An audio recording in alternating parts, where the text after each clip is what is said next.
The Last Passenger's Notebook. Part 1 of 10, The Letter That Shouldn't Exist. If you're hearing this recording, then I'm probably already dead. But whoever killed me made one mistake. They left the notebook behind. Those were the first words Detective Adrian Cross heard as the damaged cassette player crackled to life inside an abandoned railway station at exactly 2:17 a.m. No body, no fingerprints, no witnesses. Only a dusty notebook lying on a wooden bench beneath an old clock that had stopped 23 years earlier. Every page was filled with names. Most had already died. The final name hadn't. It was Adrian's. The station had officially closed in 1998 after a mysterious electrical fire killed 17 passengers. According to government records, every train route had been abandoned. Yet only an hour earlier, dozens of local residents reported seeing lights inside the tunnels. Some even claimed they heard a train arrive, a train that no longer existed. Adrian wasn't a man who believed in ghosts. He believed in evidence. But evidence had never whispered his own name before. He carefully opened the notebook. Each victim's page contained 4 details: the exact date they disappeared, the clothes they were wearing, their final spoken sentence, a small hand-drawn symbol that looked like a broken compass. Every detail matched unsolved missing person cases stretching back over 30 years.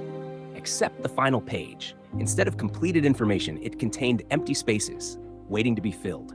Name, Adrian Cross. Date, tomorrow. Final words. The page ended there. Someone expected the rest to happen. His radio suddenly burst into static. Then a frightened dispatcher spoke. "Detective, we just found another notebook." Adrian froze. "Where?" "On platform 4. "There is no platform 4. Silence. Then the dispatcher whispered something that made every hair on Adrian's neck stand up. There wasn't, until 5 minutes ago. Adrian rushed through the station corridors. The old building blueprint showed only 3 platforms, yet beyond a cracked brick wall, a narrow staircase had appeared. Fresh footprints covered the dust. Someone had walked down only minutes earlier. The air grew colder with every step. At the bottom stood a platform untouched by time. The station lights flickered to life one by one. A loudspeaker echoed through the darkness. Train 713 arriving. Impossible. Train 713 had disappeared in 1998. No wreckage, no survivors, no explanation. Metal wheels screeched inside the tunnel. A train slowly emerged from complete darkness. Its windows were fogged. Its destination sign read, "Final stop." Every passenger inside sat perfectly still. None of them blinked. Then, one passenger slowly turned toward Adrian. It was the victim whose funeral he had attended 3 years earlier. And that dead man raised one finger, pointing directly behind him. Adrian spun around. Someone had written a fresh sentence on the station wall. "Don't board the train." Before he could react, the train doors hissed open. And from inside, a familiar voice quietly said, "Adrian, you're already too late." To be continued in part 2. If this mystery has already captured your attention, don't forget to subscribe and join us before the next chapter is released. The truth is only beginning. The Last Passenger's Notebook. Part 2 of Tay, Platform 4. The train doors remained open. No one stepped off. No one moved. The only sound was the slow ticking of a pocket watch somewhere inside the silent carriage. Detective Adrian Cross stood frozen at the edge of Platform 4. Every instinct told him to leave, yet every unanswered question pulled him closer. The voice came again. "Adrian, come inside." He recognized it instantly. It belonged to Daniel Mercer, his former partner. Daniel had died 6 years earlier during a warehouse explosion. Adrian had identified the body himself. He had attended the funeral. He had carried the coffin. And yet, Daniel was sitting beside a window inside train 713, looking exactly as he had on the day he disappeared. Not a wrinkle, not a scar, not even a trace of dust. Adrian slowly climbed aboard. The doors slammed shut behind him. The train began moving without a conductor, without electricity, without tracks. Outside the windows, the abandoned station disappeared into complete darkness. Then the lights flickered. The passengers slowly turned their heads toward Adrian at the exact same moment. Every face looked familiar. Missing children, unsolved murder victims, people who had vanished decades apart. None of them spoke. They simply watched him. Daniel stood up. "You shouldn't have come." Adrian stared at him. "Who are you?" Daniel smiled sadly. I'm someone who made the same mistake you just did. Before Adrian could ask another question, Daniel handed him an old brass ticket. Printed across its faded surface were 6 words. 1 trip, no second chance. What is this place? Adrian whispered. Daniel looked toward the next carriage. You'll understand when you see the conductor. The lights suddenly went out. For 3 long seconds, there was only darkness. When the lights returned, Daniel was gone. His seat was empty. In its place lay another notebook. This one looked newer. The first page contained today's date. The second page contained Adrian's photograph. The third page had only 1 sentence. You have already died. His pulse quickened. This isn't possible. A child sitting across the aisle quietly leaned forward. Without opening her mouth, she slid a folded newspaper onto Adrian's lap. The headline read, Detective Adrian Cross killed in subway collapse. The publication date was tomorrow. Before he could finish reading, the train lurched violently. The lights flashed red. A distorted announcement echoed through every carriage. Attention, passengers. The conductor requests the detective's presence. One by one, every passenger slowly stood. None of them blinked. None of them looked away. Together, they raised one trembling hand and pointed toward the last carriage. At the end of the train, a single door slowly opened by itself. Beyond it stood a tall figure dressed in a black conductor's uniform. His face was hidden beneath an old cap.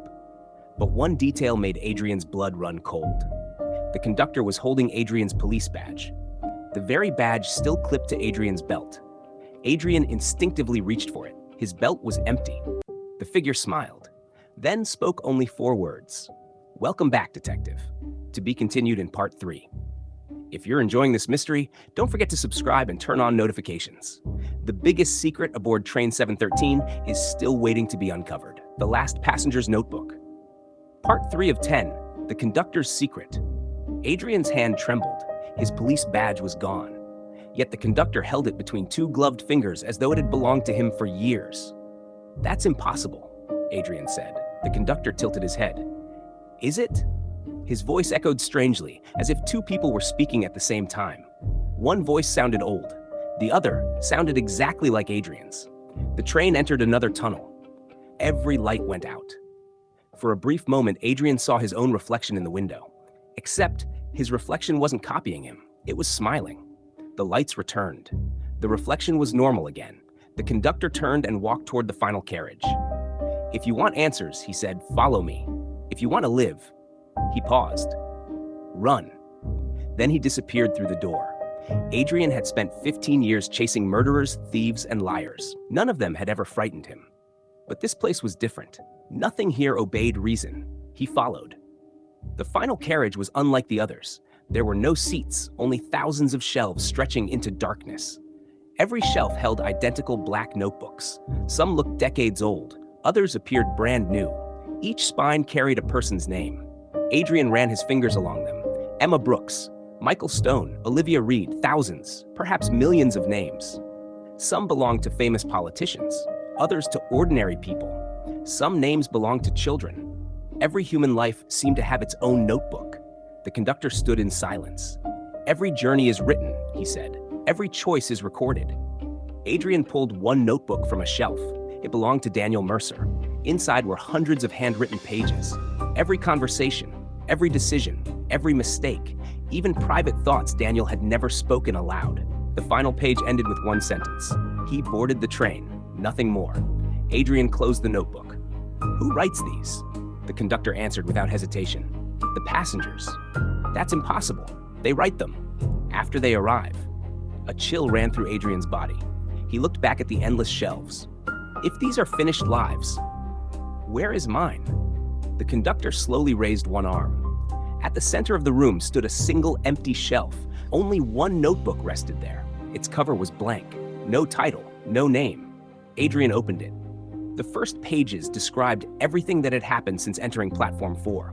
Word for word, every thought, every question. Even the sentence he was reading now appeared one line ahead of his eyes. He flipped faster. The pages continued writing themselves.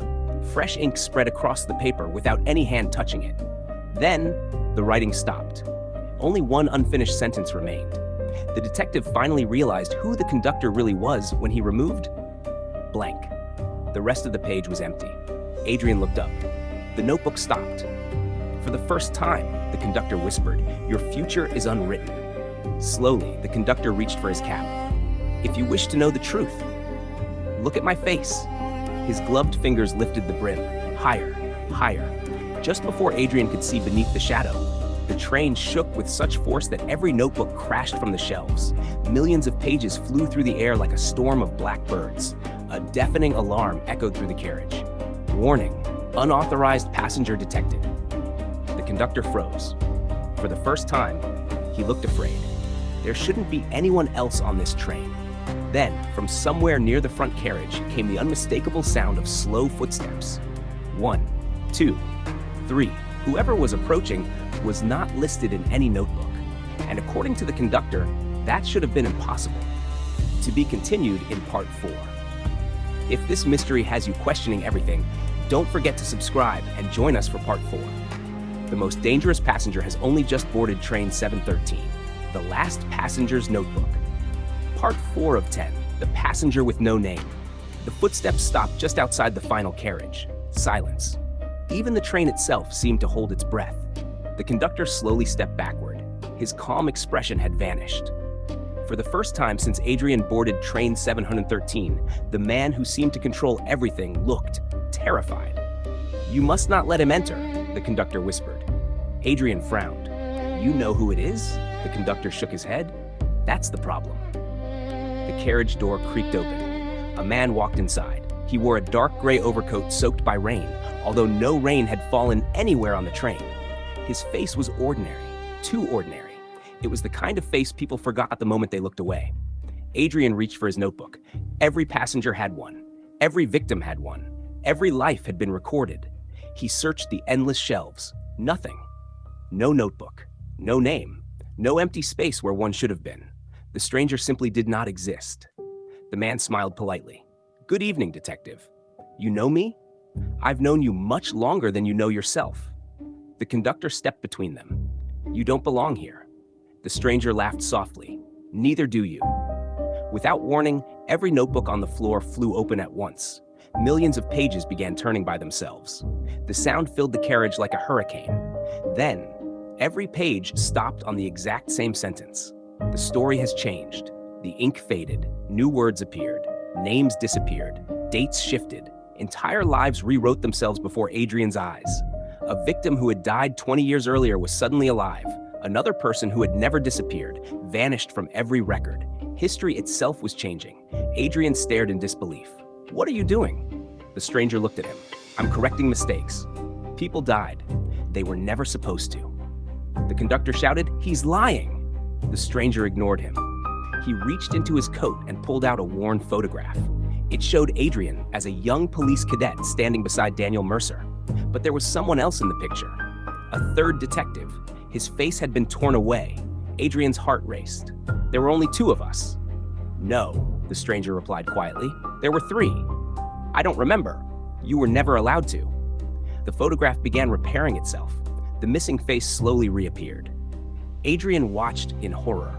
The third detective looked exactly like him. Not similar, not a brother, not a twin. It was Adrian, wearing an older badge, an older uniform, with streaks of gray in his hair. The date on the photograph was impossible. October 18th, 2041.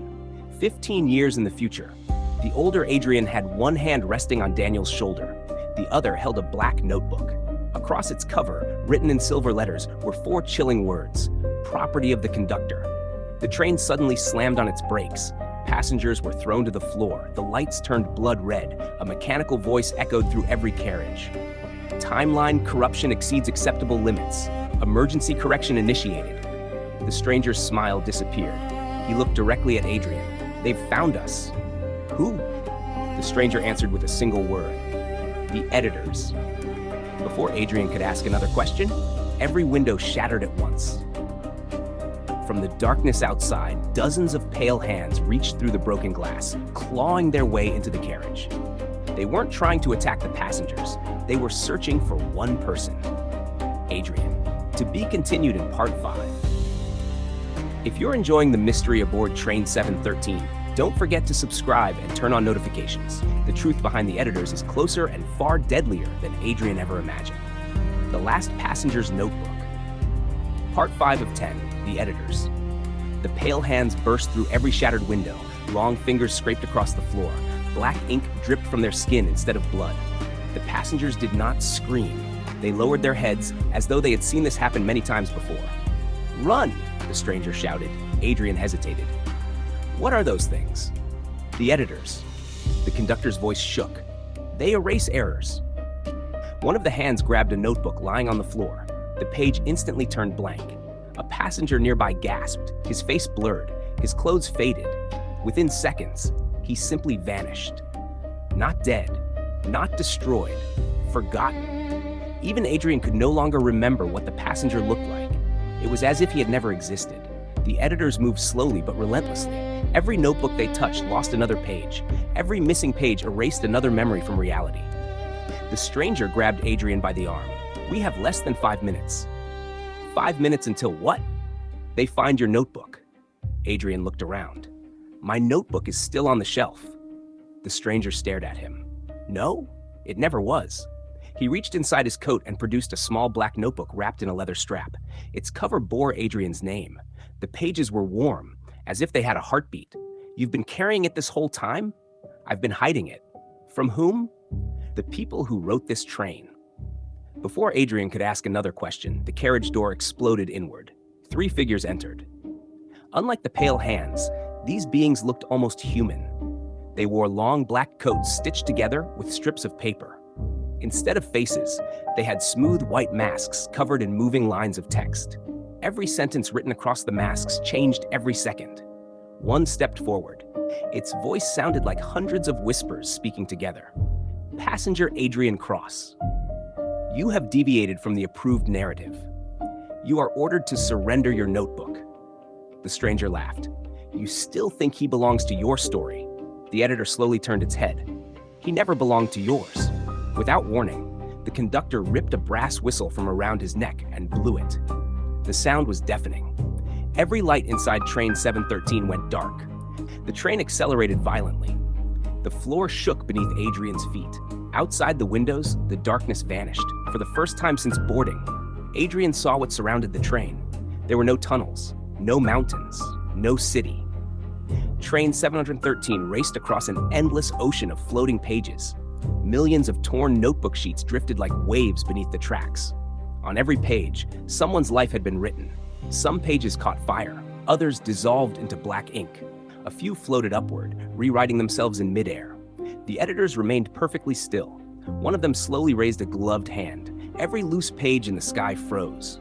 Then they all turned toward Adrian. Millions of pages, millions of lives. Every sentence on every page changed simultaneously. Only 4 words remained. "Find the original author." The stranger's expression hardened. "So, they finally admitted it." Adrian frowned. "Admitted what?" The stranger looked directly into his eyes. "This train wasn't built. It was written." Before Adrian could respond, a child's voice echoed from the front of the train. Soft, calm, almost cheerful. "Excuse me. I think someone just changed the ending." Adrian turned toward the voice. A little girl stood alone in the aisle. She was holding a notebook unlike any he had seen before. Its cover wasn't black.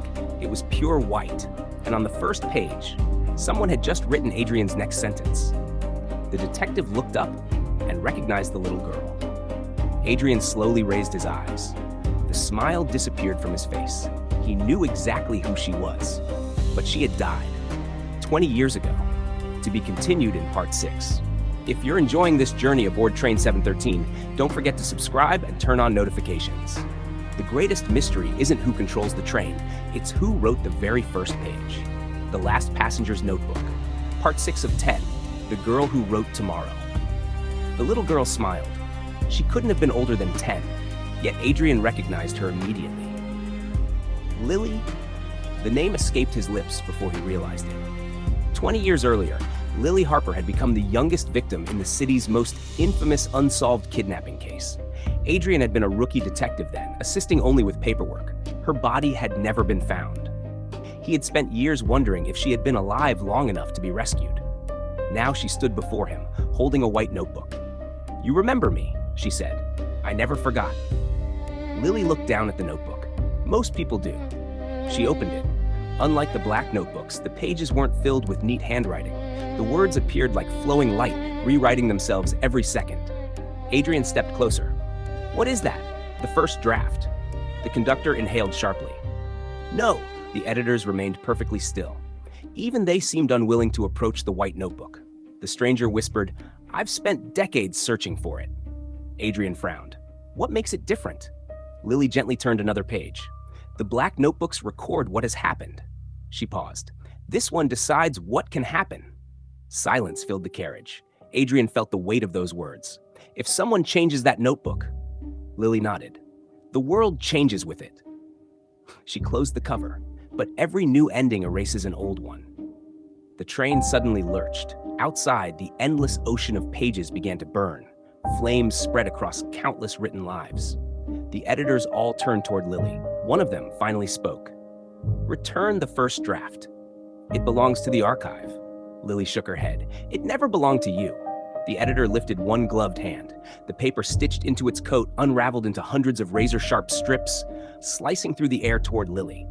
Before they could reach her, the stranger stepped in front of her. The paper blade struck him instead. He collapsed to one knee. Instead of blood, black ink poured from the wounds.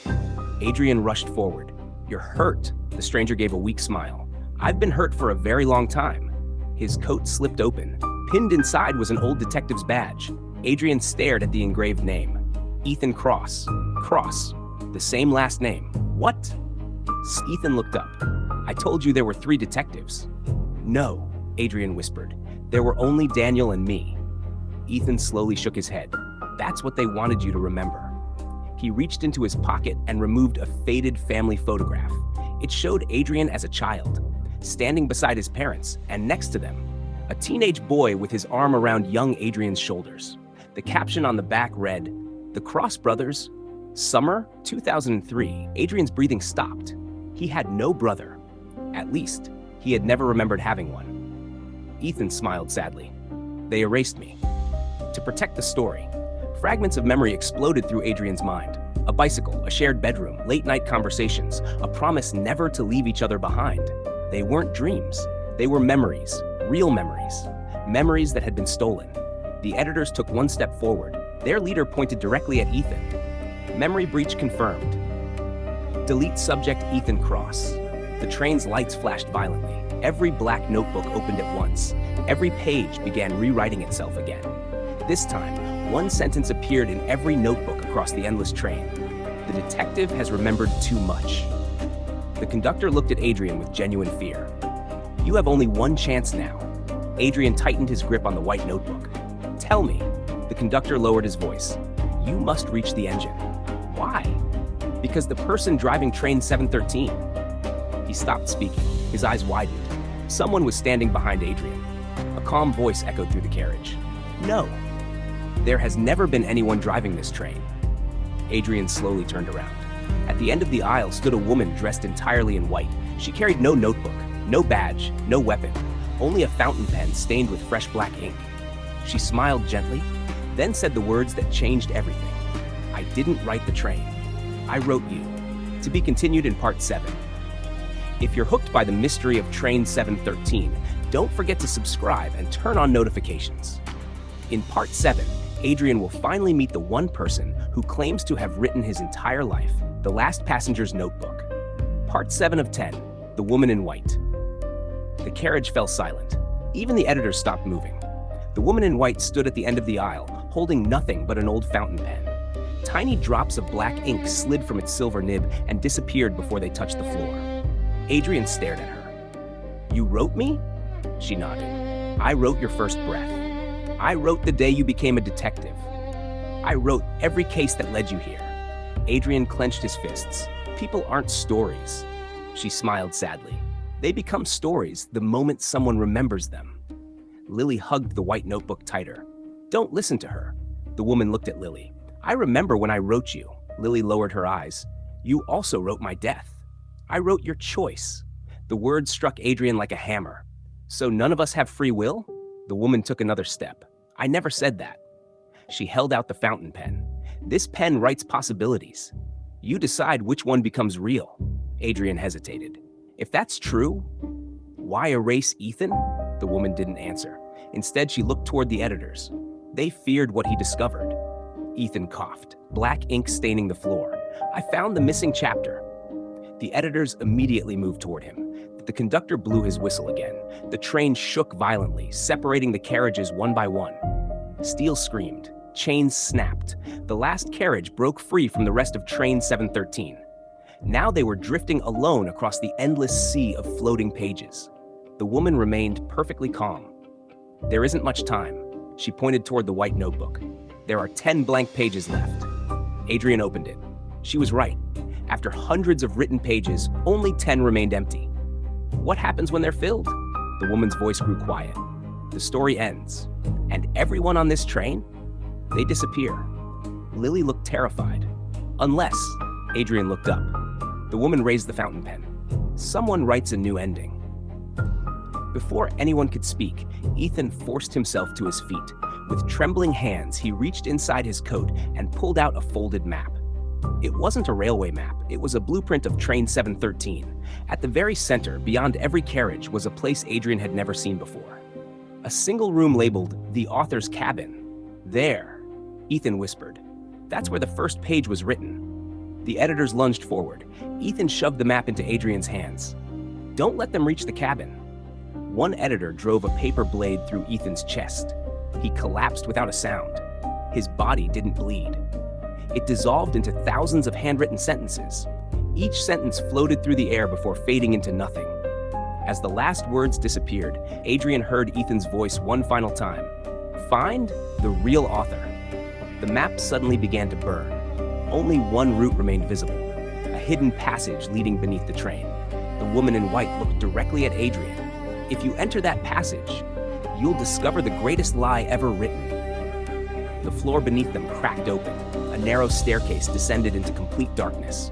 Cold air rushed upward. From somewhere below came the steady scratching of a pen writing on paper. Adrian looked at Lily, then at the conductor, then at the burning map.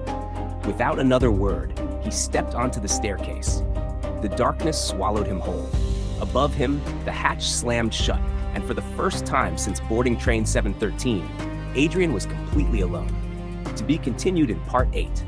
If you're enjoying this mystery, don't forget to subscribe and turn on notifications. Part 8 will reveal what lies beneath train 713 and why every story must begin with a lie. The Last Passenger's Notebook. Part 8 of 10. Beneath the Tracks. The darkness was absolute. Adrian could no longer hear the train. No wheels, no whistle, no voices, only the slow, rhythmic scratching of a fountain pen writing somewhere ahead. Step after step, the staircase descended farther than any train could possibly allow. When Adrian finally reached the bottom, he wasn't standing beneath train 713. He was standing inside an enormous library. Its ceiling disappeared into darkness. Its walls stretched endlessly in every direction. Every shelf held identical black notebooks. Every notebook glowed faintly, as though each contained a living heartbeat. At the center of the library stood a single wooden desk. An oil lamp burned beside it. A notebook lay open. The page was blank, except for one sentence that appeared as Adrian watched. Adrian Cross entered the library beneath the tracks. The scratching stopped. The chair behind the desk slowly turned. But it was empty. No one had been writing. A voice echoed through the library. You've arrived earlier than expected. Adrian spun around. No one. Show yourself. The voice chuckled. I can't. Why not?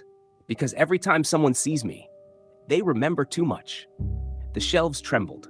Hundreds of notebooks slid out at once, opening in midair. Pages fluttered around Adrian like snow. Each page contained a different version of his life. In one, he had never become a detective. In another, Daniel Mercer had survived. In another, Ethan had become chief inspector. One page even showed Adrian growing old with a family he had never known. Thousands of possible lives, thousands of forgotten futures.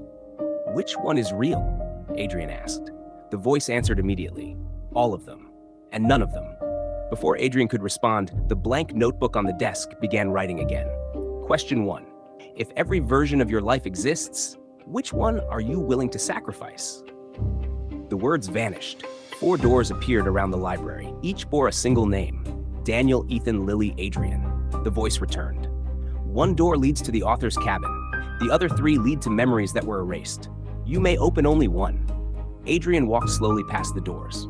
Behind Daniel's, he heard laughter from happier days. Behind Ethan's, he heard two brothers arguing over a broken bicycle. Behind Lily's, he heard a child crying for help. Behind his own, there was only silence. Then, a whisper. Don't trust the author. Adrian reached for the handle. Suddenly, the library shook violently. The notebooks crashed from their shelves. The lamp extinguished. A deep bell echoed through the darkness. The voice that had guided him until now changed. It sounded frightened. No. How did they find this place? Heavy footsteps echoed above. Not the editors, not the conductor, not the woman in white. Something much larger, something impossibly slow. Each step caused cracks to spread across the library floor. A massive shadow appeared at the far end of the room.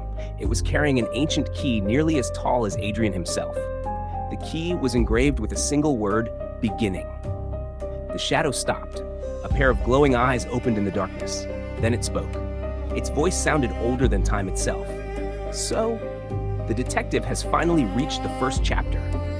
The giant figure slowly lifted the key and pointed it toward the only door without a name.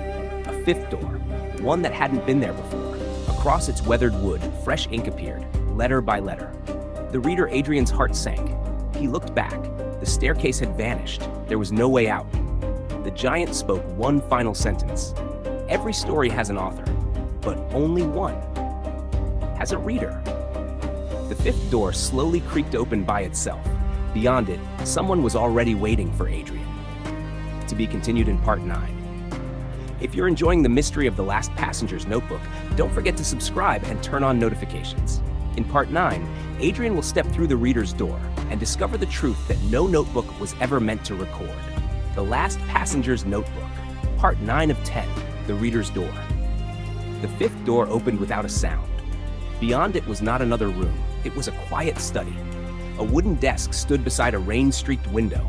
A warm lamp illuminated scattered papers, an old fountain pen, and a pair of headphones. The scratching of a pen had stopped. Now there was only the faint sound of a voice. Adrian's voice. He stepped closer. On the desk lay a small audio recorder. Its display was counting upward. 29:58, 39. The recording ended. Then, without anyone touching it, it restarted from the beginning. If you're hearing this recording, then I'm probably already dead. Adrian staggered backward. Those were the exact first words that had lured him to Platform 4. The entire journey had been recorded before it happened. On the wall hung hundreds of framed photographs. Each showed a different person sitting in the same chair. Some were detectives, some were journalists, some were children. Each was wearing the same pair of headphones. Beneath every photograph was a date, and beside every date, one word. Finished. Only one frame remained empty. A brass nameplate rested beneath it. The engraving slowly appeared, one letter at a time. Adrian Cross, no. Adrian whispered, "This isn't my future." A familiar voice answered, "No, it's your purpose." He turned. The giant figure carrying the key stood in the doorway. Up close, Adrian could finally see its face. It wasn't a monster. It was an old man. His skin looked like yellowed paper. Fine lines covered his face, not wrinkles, but handwritten sentences that shifted and rewrote themselves every few seconds. He gently placed the enormous key against the wall. "You've called me many names," the old man said. "The Keeper, the First Witness, the Beginning. But none of them are correct. Who are you?" Adrian asked. The old man smiled. "I'm the reader." Adrian frowned. "I thought I was supposed to meet the reader." "You already have." The old man pointed toward the empty chair. "No story survives without someone willing to listen." Adrian looked at the headphones, then at the recorder. "Is that what this is?" The reader nodded. "Train 713 doesn't carry passengers. It carries stories. The notebooks preserve them. The author imagines them. And I," he paused, "make them real." Adrian's heartbeat quickened. "If you're the reader, then who is listening to my story right now?" For the first time, the reader looked uneasy. He slowly pointed beyond the rain-covered window. There. Adrian walked toward the glass. At first, he saw only darkness. Then, countless tiny lights appeared. Thousands, millions. Each light flickered independently. As his eyes adjusted, he realized the impossible truth. They weren't stars. They were windows. Inside every window sat someone wearing headphones, listening. Some were smiling, some were crying, some leaned closer in suspense. Each person was hearing Adrian's story unfold. Every time one of them stopped listening, one light vanished. Every time a new listener began, another light appeared. The story lives only while it's heard, the reader whispered. Adrian felt a chill run through him, so if everyone stops listening, the reader closed his eyes. Train 713 disappears. The room suddenly shook.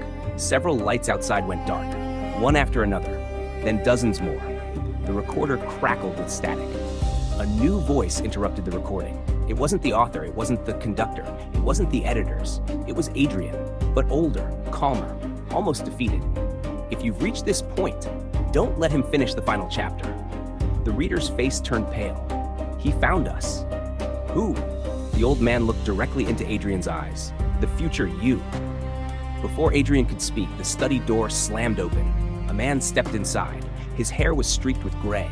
A long scar crossed his left cheek. He wore Adrian's detective badge. And in his hand, he carried the completed white notebook. Every page had been filled. Every ending had been written. The older Adrian looked at his younger self with quiet sadness. Then he spoke the words that froze everyone in the room. I'm here to stop you from reaching the end. To be continued in part 10. If you've made it this far aboard Train 713, don't forget to subscribe and turn on notifications. The final chapter will reveal who truly controls the ending and whether any story can escape the fate written on its first page. The Last Passenger's Notebook, Part 10 of Tay, the final chapter. The completed white notebook rested in the older Adrian's hands. Every page was filled. Every mystery had an answer. Every ending had already been written. The younger Adrian slowly raised his eyes. So, I become you, the older Adrian nodded. If you make the same choice I did. Silence settled over the study. Rain tapped softly against the window, while millions of distant lights continued flickering outside. Every light represented someone still listening. Every listener kept the story alive. The reader quietly stepped back. This decision belongs to neither the author nor the reader. It belongs only to the detective. The younger Adrian looked at the completed notebook. If I read it, I'll know everything. You will, the older Adrian replied. But you'll also lose the freedom to choose. Adrian frowned. Then why did you finish it? The older detective stared out the window. Because I was afraid. I wanted certainty. I thought knowing the ending would save everyone. He closed his eyes. It didn't. The room trembled. Far away, Train 713 screamed across the endless ocean of pages. One by one, the black notebooks began closing by themselves. The author appeared beside the desk, still holding her fountain pen. It is time, she whispered. The story must end. The editors entered silently. The conductor lowered his cap. Lily stood beside Ethan's fading memory. Daniel smiled one final time. Every character had gathered for the last page. The author held out her pen toward Adrian. Write the ending. He accepted it. The pen felt warm, almost alive. The completed white notebook lay open before him. At the bottom of the final page, one blank line remained. Just one. The older Adrian spoke urgently. Write what I wrote. We'll survive. The author remained silent. The reader watched. Lily whispered, Don't write for yourself. Write for everyone. Adrian looked around the room. At Daniel. At Ethan. At Lily. At the conductor. They had all been trapped inside a story written long before they ever existed. He finally understood. The greatest prison had never been Train 713. It had been a predetermined ending. Adrian gently tore the last blank page from the notebook. Everyone gasped. Impossible, whispered one of the editors. No one has ever removed the final page. Adrian smiled for the first time since boarding the train. If the ending is missing, then the story is free. He folded the blank page. Then, instead of writing on it, he dropped it into the lamp's flame. The page burned instantly. The white notebook snapped shut. A brilliant light exploded through the study. The shelves of black notebooks dissolved into thousands of glowing pages. The endless railway disappeared. Train 713 slowly faded into mist. The editors removed their masks. Beneath them were ordinary human faces. The conductor removed his cap and quietly smiled. Daniel placed a hand on Ethan's shoulder. Lily laughed as sunlight broke through the rain. The author looked at Adrian with tears in her eyes. You've done what no one before you could. You ended the story. Without writing an ending. The older Adrian slowly began to disappear. Before fading completely, he smiled. "You made the better choice. Thank you." He vanished into countless drifting words. One by one, everyone else faded peacefully. Only Adrian and the reader remained. Outside the window, millions of lights slowly dimmed. Not because people had stopped listening, but because the story had finally reached its last sentence. The reader picked up the audio recorder. He pressed stop. For the first time, the timer no longer restarted. The case of Train 713 was over. Epilogue. Several months later, Detective Adrian Cross returned to the abandoned railway station. Platform 4 was gone. Only 3 platforms remained. No notebooks, no mysterious train, no trace that any of it had ever existed. As he prepared to leave, he noticed a small child sitting alone on the old wooden bench. She was reading a familiar black notebook. Adrian approached. "What are you reading?" The little girl smiled and closed the cover before he could see the title. "It's just a story." She walked away. Adrian watched her disappear into the morning crowd. On the bench where she had been sitting, one single sheet of white paper remained. It was completely blank. He smiled, folded it carefully, and slipped it into his coat pocket. Some endings are meant to stay unwritten. The end. Thank you for listening to The Last Passenger's Notebook. If you enjoyed this mystery and want more original detective stories filled with twists, suspense, and unforgettable endings, don't forget to like this video, subscribe to the channel, and turn on notifications. Your support helps us create even more thrilling stories. Until next time, stay curious and never stop chasing the truth.